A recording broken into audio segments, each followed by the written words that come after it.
Boa noite. Boa noite. Após denúncias de contas na Suíça, a oposição cobra afastamento do presidente da Câmara, Eduardo Cunha. O texto foi assinado por líderes do PSDB, DEM, PPS, PSB e Solidariedade. Ministério Público quer que TCU investigue possíveis pedaladas fiscais do governo Dilma em 2015. 14 policiais da Rota suspeitos de 2 mortes em Pirituba, zona norte de São Paulo, são soltos. Atentados na Turquia deixam pelo menos 86 mortos e 200 feridos. E em São Paulo, a Expo Noivas aposta em novidades tecnológicas para seduzir quem vai casar.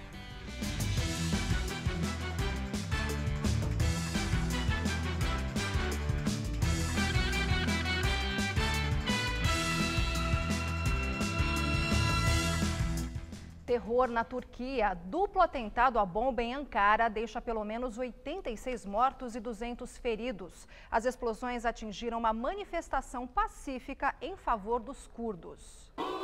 Jovens dançavam de mãos dadas em frente à estação central quando aconteceu a primeira explosão. As pessoas saíram correndo em desespero e logo aconteceu a segunda explosão. A multidão estava reunida para protestar contra o conflito entre as forças de segurança e os militantes curdos do sudeste do país. Faixas e cartazes da legenda curda, Partido Democrático dos Povos, e de grupos de esquerda cobriram os corpos em frente à estação central de Ankara. O primeiro-ministro islamita conservador, Ahmed Davutoglu, afirmou que existem provas de que o ataque foi realizado por 2 suicidas. A Turquia está em alerta desde julho, quando começou sua guerra sincronizada contra o terror. O país realiza ataques aéreos contra alvos do Estado Islâmico na Síria e bases dos rebeldes curdos no norte do Iraque. Depois das explosões, o Partido dos Trabalhadores do Kurdistão convocou seus militantes a interromper as atividades de guerrilha na Turquia. Eles tentam evitar ações que possam comprometer as eleições nacionais marcadas para o dia 1º de novembro. 14 policiais da Rota que estavam detidos no presídio Romão Gomes foram soltos. Eles são suspeitos de matar 2 homens durante perseguição em Pirituba, na zona norte de São Paulo. Os PMs foram presos em agosto. Agora cabe ao Ministério Público fazer novo pedido de prisão. O caso ocorreu na Avenida Doutor Felipe Pinel, no dia 6 de agosto. De acordo com o relato dos policiais, um carro suspeito cruzou o caminho deles e, quando o motorista foi abordado, fugiu. Mais para frente, os 3 homens que estavam dentro do veículo pararam, desceram e trocaram tiros com os policiais. Um deles conseguiu escapar por um matagal e os outros 2 morreram. Segundo a versão dos PMs, havia armas de fogo dentro do carro dos suspeitos. A Corregedoria da Polícia Militar investiga se as vítimas foram executadas. Os policiais foram soltos porque o tempo de prisão temporária venceu. O caso agora sai da Justiça Militar e passa para a Justiça Comum. Os policiais libertados passam a trabalhar na área administrativa da corporação. Acontece aqui em São Paulo a Expo Noivas e Festas. Nesta edição, a maior feira do segmento no Brasil aposta nas novidades tecnológicas para seduzir quem vai casar. No convite convencional de papel, as instruções para baixar o aplicativo. Depois é escanear com o celular e assistir ao vídeo com a mensagem dos noivos. 100 convites, no caso para 200 convidados, está uma média de R$ 2.400. É claro que isso pode variar de acordo com a quantidade de convites e também se a pessoa deseja fazer o vídeo com a gente ou se ela deseja fornecer o vídeo também. Com outro aplicativo, dá para ver o vídeo do casamento depois da festa. Por meio de um aplicativo que ela vai baixar na Apple Store, no Play Store, vai mandar um link para que os convidados baixem esse aplicativo. Com acesso a esse aplicativo, eles vão ter o material do casamento do qual eles foram convidados. A limusine luxuosa de 10 metros de comprimento não é mais só para transportar a noiva. A ideia é que durante a festa ela fique à disposição e funcione como uma cabine fotográfica, para que os convidados também possam sentir o gostinho de experimentar um carrão desses. Para beber, um drink explosivo. O segredo está numa substância extraída de algas marinhas, que reage em contato com líquidos. A sensação é de algo estourando na boca. O drink novo é cortesia para quem contrata o serviço de bar. A vantagem desse drink é que toda noiva sempre quer algo diferente da festa da amiga, da prima. Então é sempre trazendo novidades para a próxima festa, né? É um plus de graça, é o diferencial.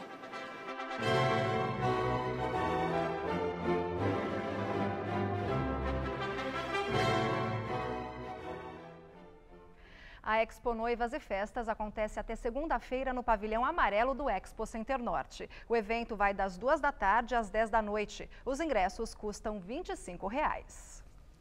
A revista Isto É traz na capa desta semana reportagem apontando que, segundo investigações do Ministério Público, a prática das pedaladas fiscais continua na gestão de Dilma Rousseff em 2015.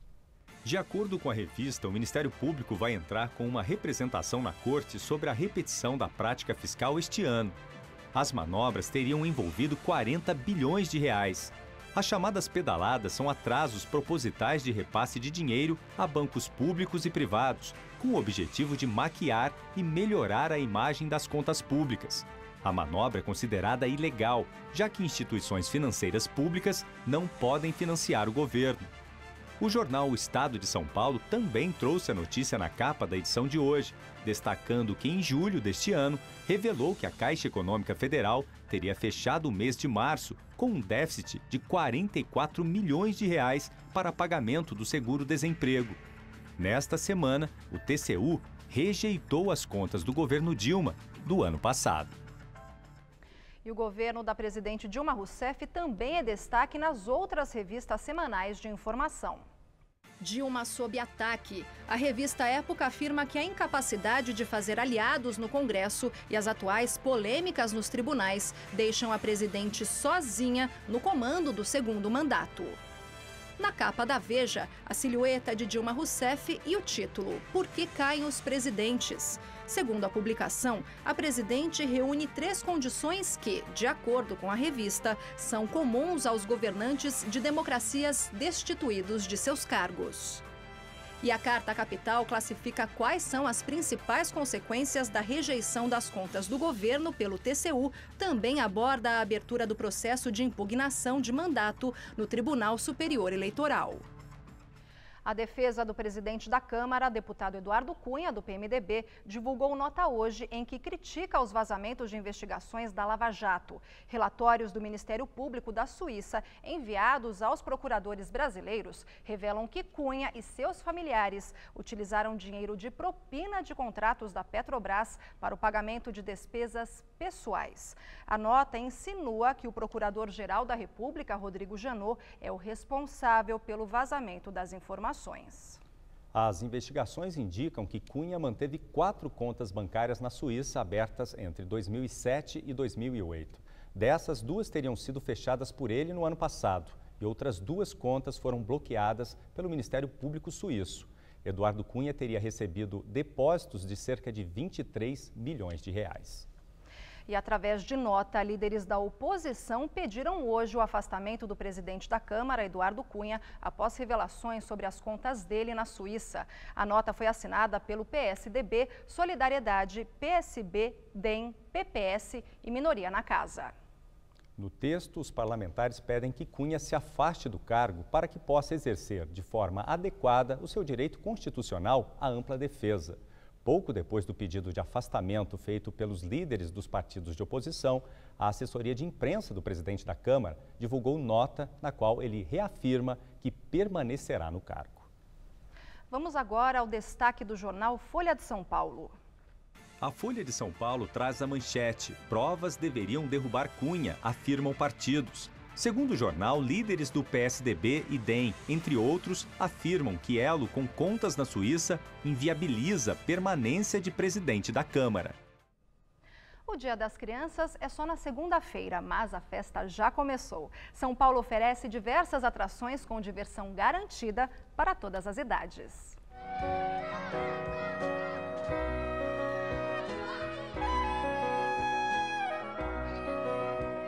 Uma versão especial dos Autocines. Esse aqui é o drive-in com mamadeira. A vovó tem que trazer, né? A drive-in com mamadeira lá, ó que tudo. O filme em cartaz é de quem mesmo, Vitória? Do Mickey. Os carros são de papelão e podem ser customizados com adesivos, mas se não quiser, tudo bem. Só não vai comer, menina. Deve estar gostoso, mas não pode comer. A atração recria os antigos autocines, comuns nos anos de 1970. E parece que a ideia agradou a nova geração. Olhos atentos, suquinho, pipoca. E o Luca, de 2 anos, não aguenta. Quer dançar, chega perto da tela, uma energia sem fim. A coisa tem que começar rápido para eles se entreterem, porque senão fica impossível. Neste shopping de São Paulo, o Cineminha no Carro oferece 8 sessões por dia. Aberto sábado e domingo, de graça. Mas é bom chegar cedo porque costuma ter fila. E depois de 1 hora de atividade, diz aí, Felipe, o que você mais gostou? Do desenho. E da pipoca? Não parou de comer? Vai que eu vi. Gostei também. Em São Paulo não tem desculpa, não. Tem diversas opções para celebrar o Dia das Crianças e durante toda a semana. E muitas dessas opções completamente de graça, basta participar. Além de filmes, peças de teatro, exposições, tem também oficinas como essa aqui, que prometem conquistar não apenas os filhos, mas também os pais. Aqui o que se aprende é a fazer capucheta. Já ouviu falar? Não fazia a menor ideia. Que tal? Ah, bem legal, é diferente, é parecido com a pipa, mas é bem diferente. A oficina da capucheta está aberta no Sesc Ipiranga, na zona sul da capital. Instrutores mostram como fazer essa aparente da pipa. Simples, rápido e bem em conta também. É facinho. 5 minutinhos a gente vai só papel, linha, coisas que a gente sempre tenta trazer coisas que as pessoas tenham em casa já, para as crianças poderem fazer depois, levar e ensinar para outros amiguinhos. Cada um pode colocar suas marcas com desenhos, cores e o Gabriel resolveu deixar bem claro a quem pertence essa daqui. Mas será que ele vai brincar? Qual é o seu passatempo? Jogar videogame. Empinar pipa, então? Não. Mas e fazendo a própria? Uma capucheta que é facinho. É legal, é interessante. A Sandra, mãe do Gabriel, estava mais animada. É que para ela, a capucheta é matar a saudade da infância. Tinha feito uma ou não? Antigamente, com meu pai. Recordei os velhos tempos com ele, relembrar bons momentos, né, que tínhamos antigamente, que agora não temos mais, né?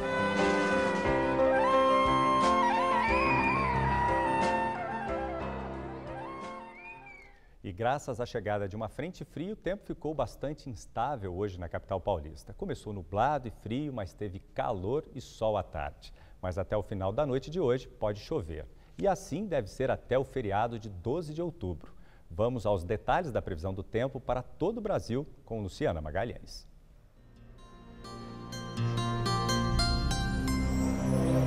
O domingo será de chuva em boa parte do centro-sul do Brasil.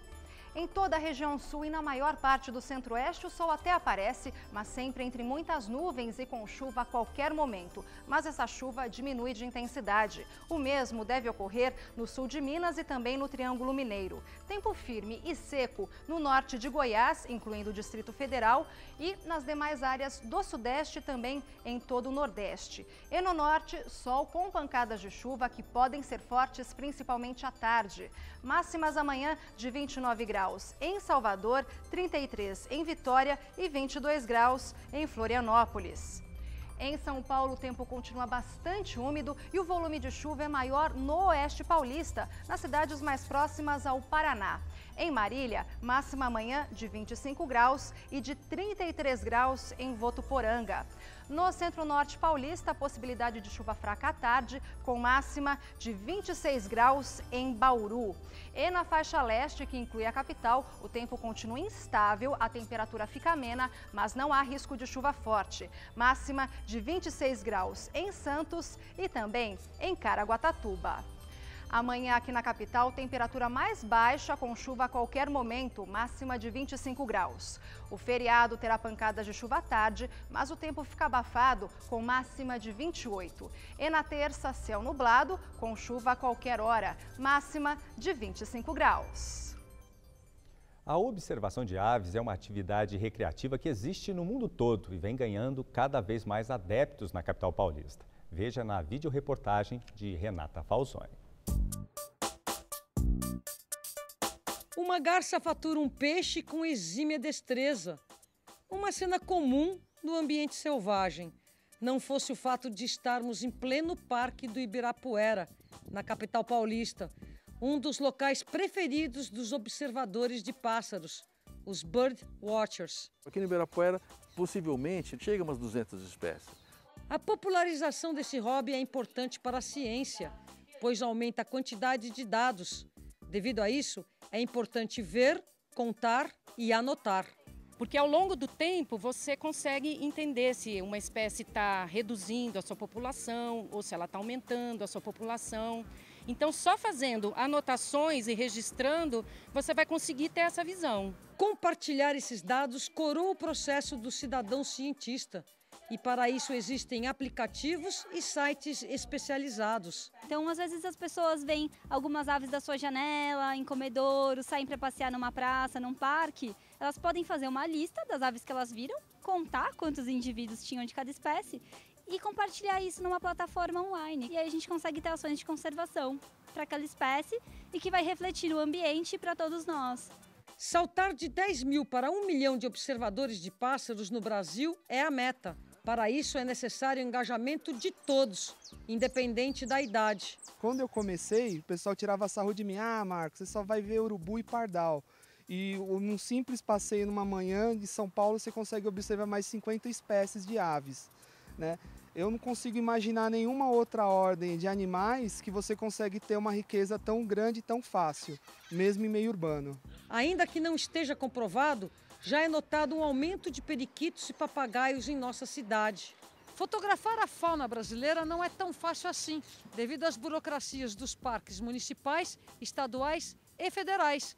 Com isso, a preservação dos animais no Brasil fica prejudicada. Quando a gestão complica a taxa, exige autorização, ou exige que para você fazer uma reportagem você tem que pegar uma autorização que vai durar um dia, tudo isso você está evitando a divulgação da natureza brasileira. Tem um monte de livros, documentários, produtos sobre todos os países, menos o Brasil. A gente está começando a discutir uma nova portaria que vai reconhecer a existência da observação de aves, dos fotógrafos de natureza. E se tudo der certo, em breve a gente vai começar a trabalhar como aliados e não como inimigos.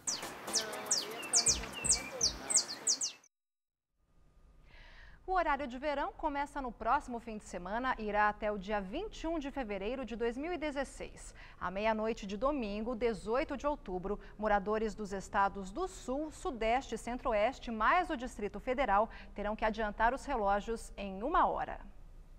Dos 102 centros islâmicos que existem no Brasil, 30 estão no estado de São Paulo. Recentemente, a pregação de um sheik responsável pela mesquita do Pari tem chamado a atenção.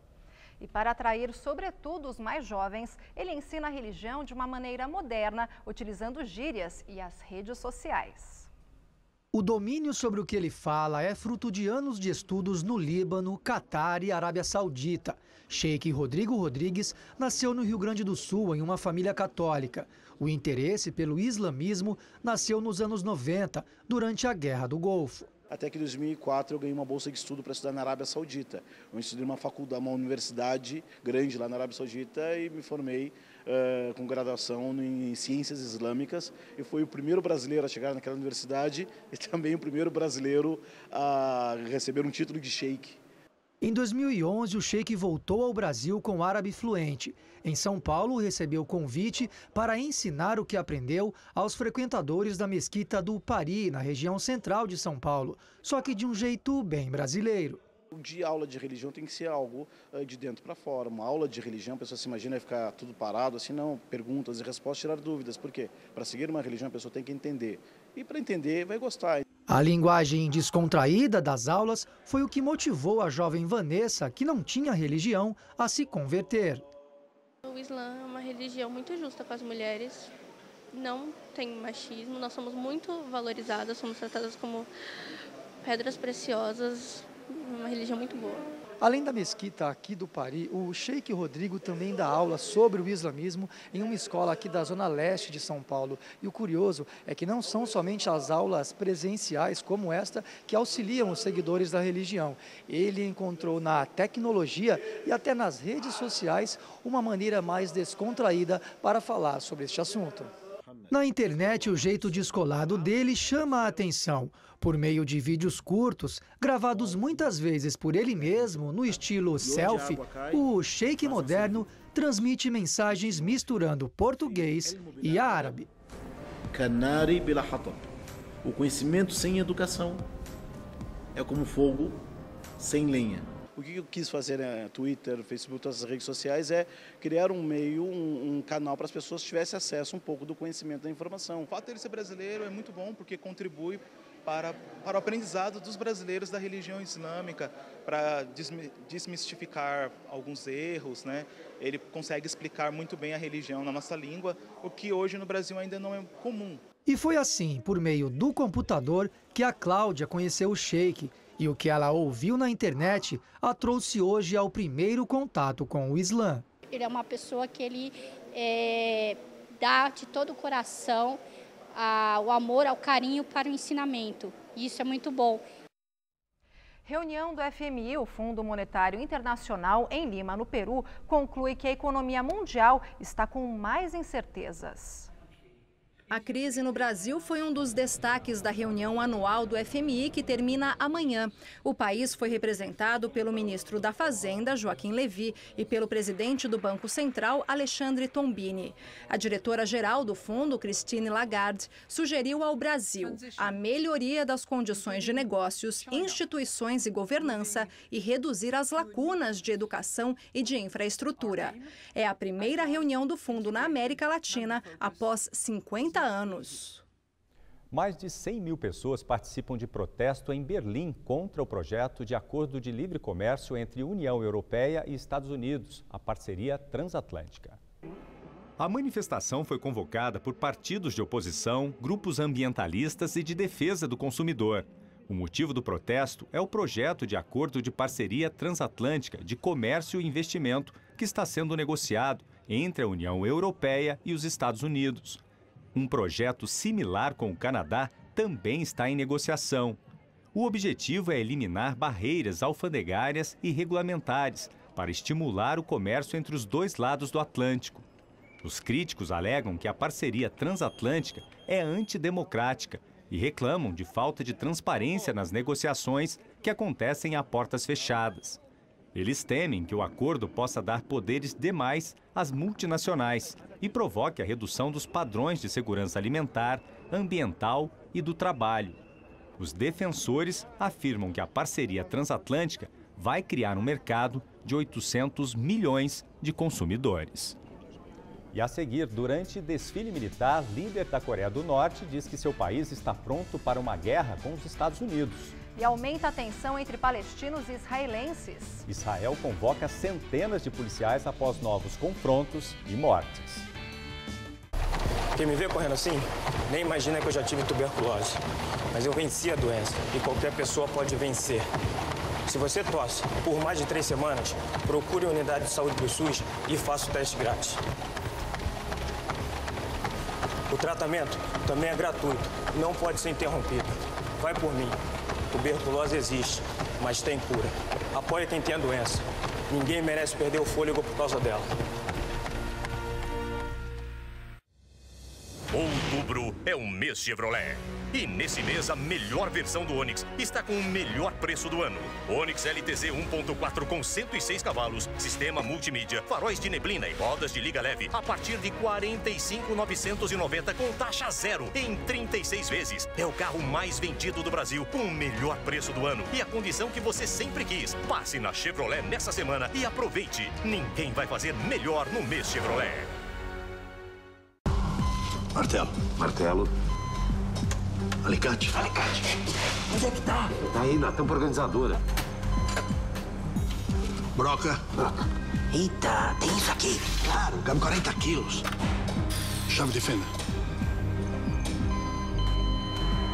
Ah, não. Perdemos? Pessoal, a campanha tá funcionando. Caixa Baú Irving. Mais organização e praticidade na obra. Irving é outro nível. Qual Casper você é?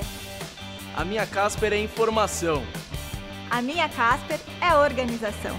A minha Casper é criação. A minha Casper é luz, câmera, ação. A minha Casper é comunicação. É teoria, é prática, é oportunidade de estágio.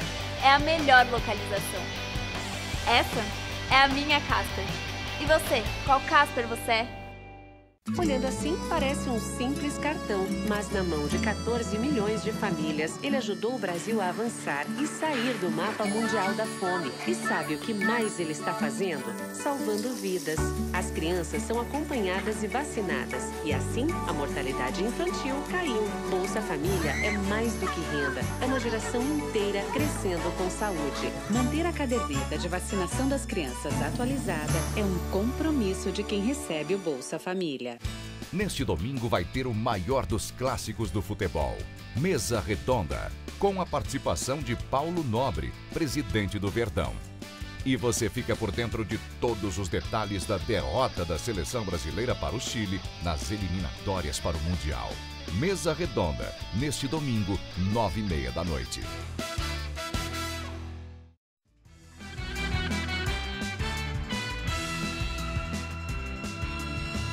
A onda de violência entre palestinos e israelenses tem mais esfaqueamentos, confrontos e mortes. Israel convoca centenas de policiais reservistas de fronteira.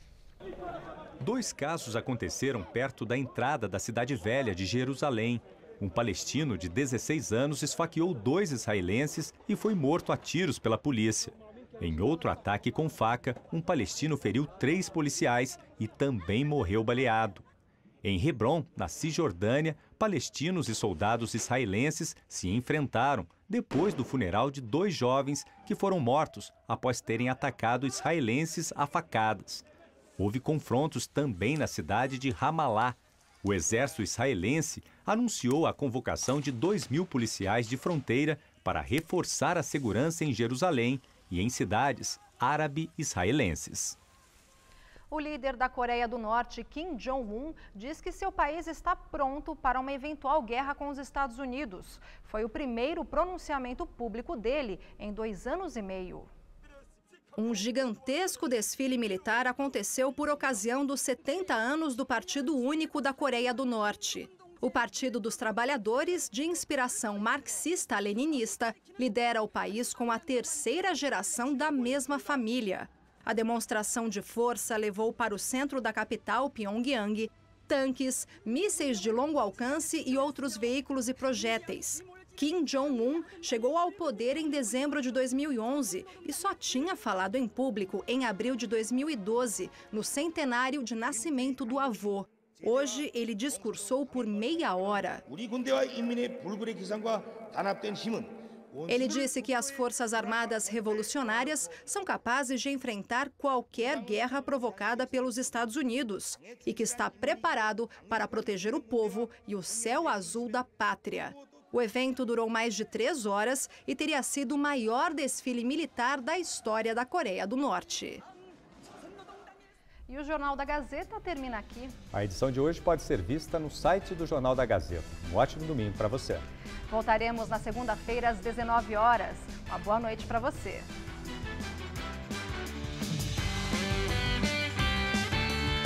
Neste domingo, 11h30 da noite, o Vem Comigo entra no clima do Dia das Crianças e visita um hospital de bonecas. Assista agora Gazeta Imóveis.